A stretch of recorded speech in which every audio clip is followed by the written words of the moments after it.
Bismillahirrahmanirrahim. Assalamualaikum warahmatullahi wabarakatuh. Yang terhormat Bapak Adi Imran STMT selaku dosen pengampu, dan yang terhormat Bapak Fadli Rahman Baso SPD MPD selaku dosen mitra.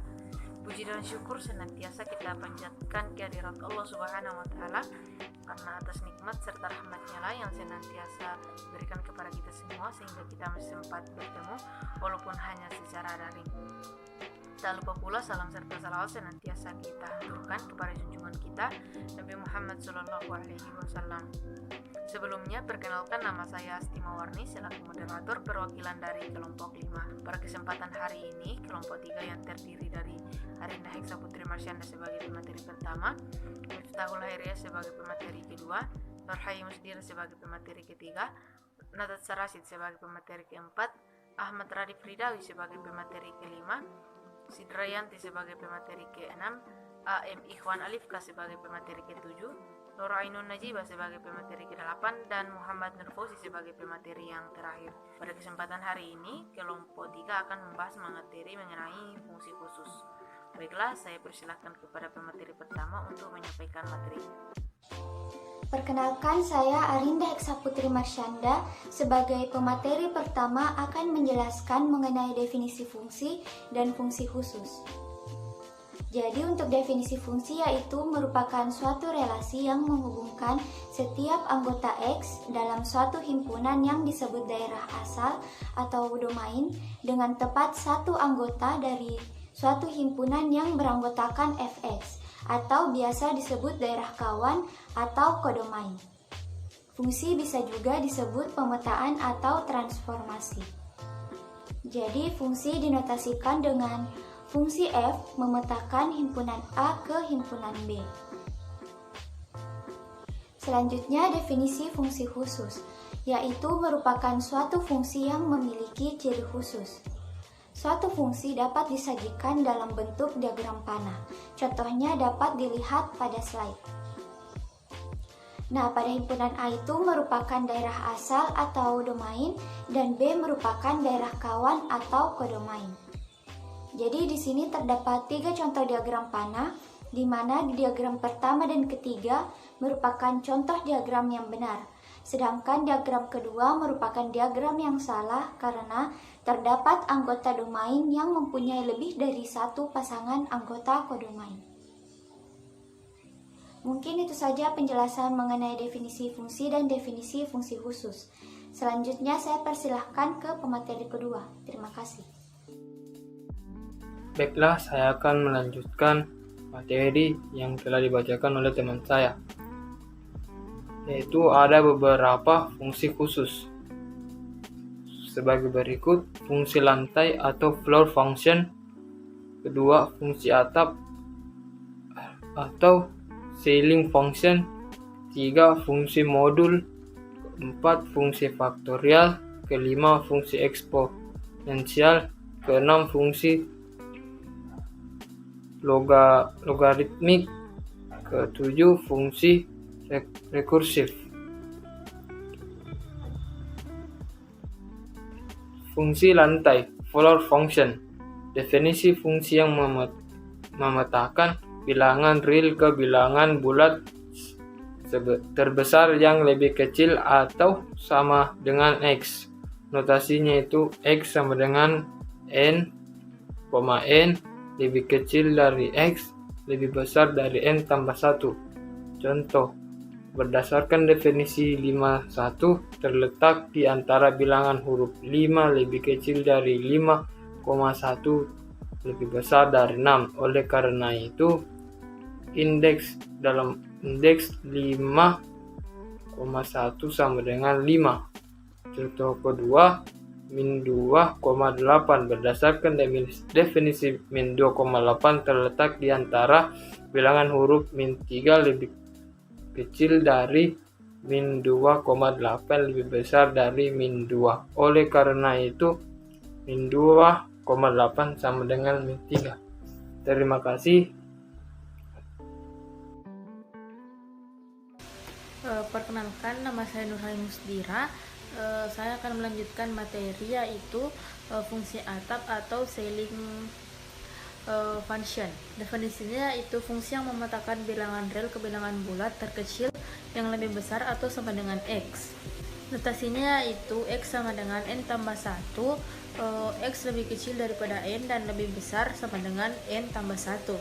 Contohnya yaitu min 4,1. Berdasarkan definisi min 4,1 terletak di antara bilangan bulat yaitu min 4,1 lebih kecil daripada min 5 dan lebih besar daripada min 4. Oleh karena itu min 4,1 sama dengan min 4. Yang kedua yaitu 3,6. Berdasarkan definisi 3,6 terletak di antara bilangan bulat 3,6 lebih kecil daripada 3 dan lebih besar sama dengan 4. Oleh karena itu 3,6 yaitu 4. Perkenalkan, nama saya Natasha Rashid. Saya akan melanjutkan materi yang dibawakan oleh teman saya mengenai beberapa fungsi khusus. Selanjutnya yaitu ada fungsi modulo. Fungsi modulo bisa juga disebut sebagai fungsi sisa. Misalkan, kita mempunyai bilangan bulat sembarang atau disimbolkan dengan A dan bilangan bulat positif yang disimbolkan dengan M.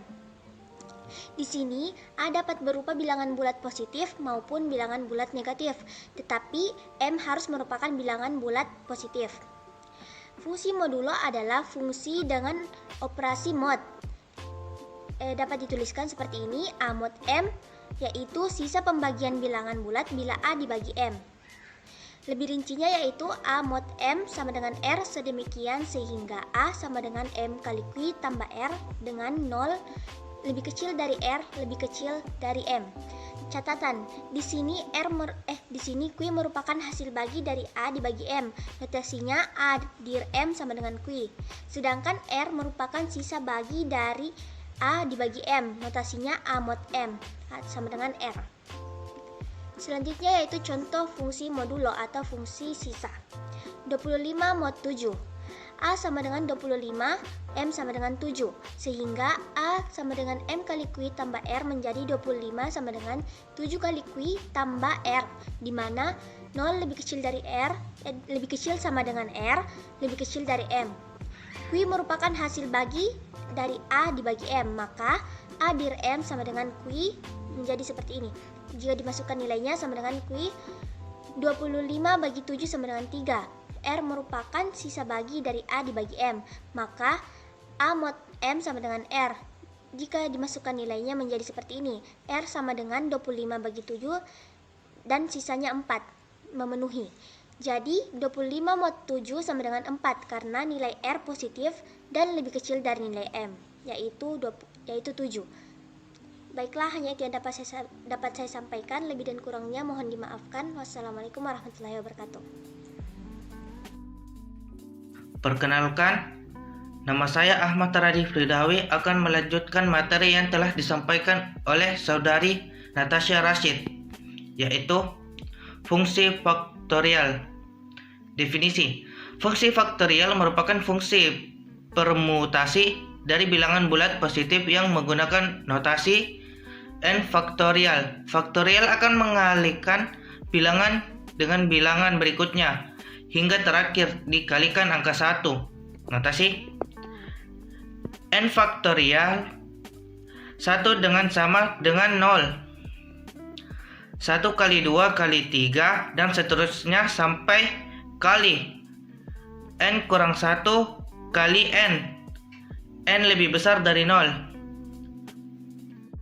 Baik, perkenalkan, nama saya Sidrayanti. Saya akan melanjutkan materi sebelumnya.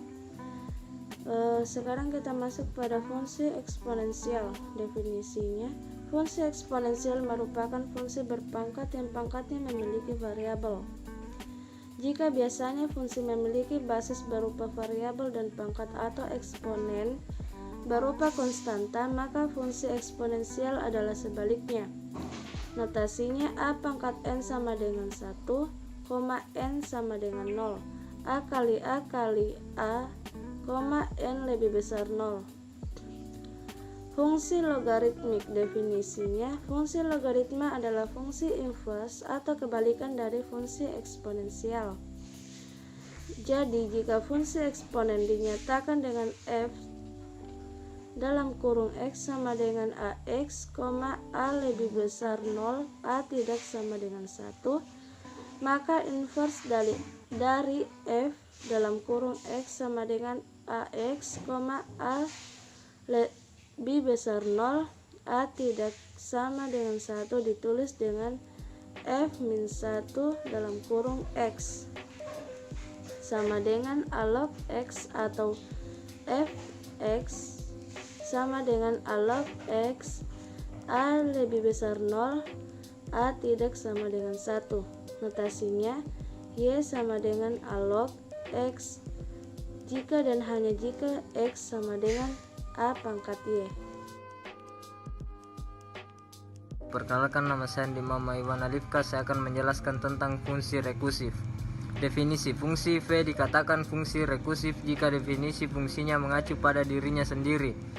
Fungsi rekursif disusun oleh dua bagian. 1. Basis, bagian yang berisi nilai awal yang tidak mengacu pada dirinya sendiri.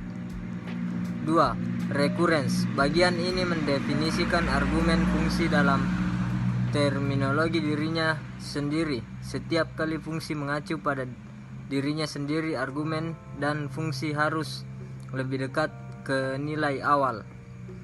Faktor dan bilangan prima.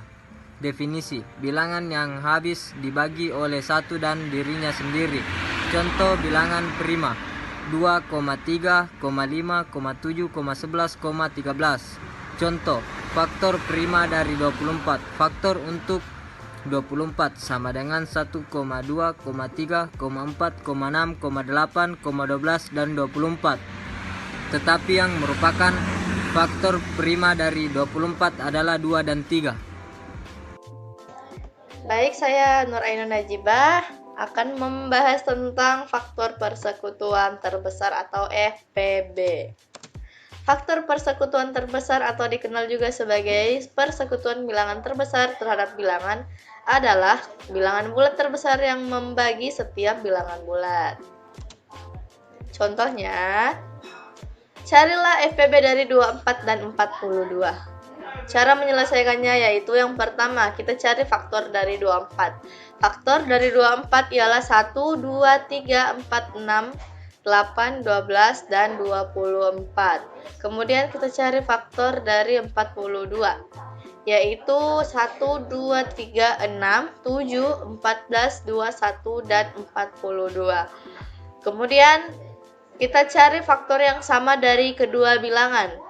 Faktor yang sama dari bilangan 24 dan 42 adalah 1, 2, 3, dan 6. Maka FPB dari 24 dan 42 adalah 6 karena 6 merupakan faktor terbesar yang sama dari bilangan 24 dan 42. Baik, pembahasan selanjutnya saya serahkan ke teman tim yang lain. Perkenalkan, nama saya Muhammad Nurfauzi dengan NIM 1629040032. Kali ini saya akan menjelaskan algoritma Euclid. Yang pertama, definisi. Algoritma Euclid merupakan algoritma yang digunakan untuk mencari FPB dari dua bilangan. Algoritma ini ditemukan oleh Euclid, ahli matematika Yunani, yang tertulis pada bukunya Elements. Algoritma ini memanfaatkan sifat-sifat dari sisa pembagian atau modulo FPB A, B dengan syarat A lebih kecil dari B. Sebagai contoh, kita bisa melihat carilah FPB dari 72,246. Yang pertama kita mencari 246 modulo dengan modulo 72 sama 30. Bagi B dengan A, jika hasilnya 0 maka B sama dengan kelipatan A dan bagi pembagian A dengan sisa R, dilanjutkan proses 2 hingga diperoleh sisa R sama dengan 0. B modulo A sama dengan R. Selanjutnya, dari B-nya kita bisa 72 dimodulo dengan 30 dengan hasil 12. Lalu turun kembali menjadi 30 modulo 12, 6. Lalu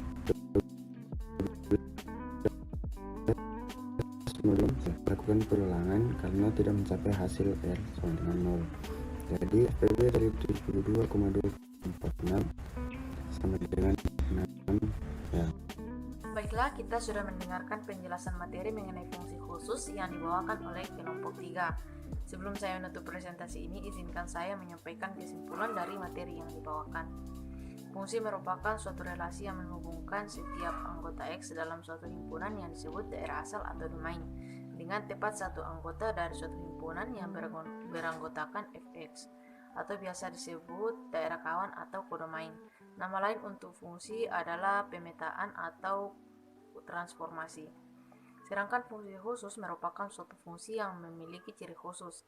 Ada beberapa fungsi khusus, yaitu fungsi lantai atau floor function, fungsi atap atau ceiling function, fungsi modulo, fungsi faktorial, fungsi eksponensial, fungsi logaritmik, dan fungsi rekursif. Demikianlah kesimpulan yang dapat saya sampaikan. Saya dan kelompok 3 mohon pamit undur diri. Terima kasih atas perhatiannya. Mohon maaf apabila ada salah kata. Akhirul kalam. Wassalamualaikum warahmatullahi wabarakatuh.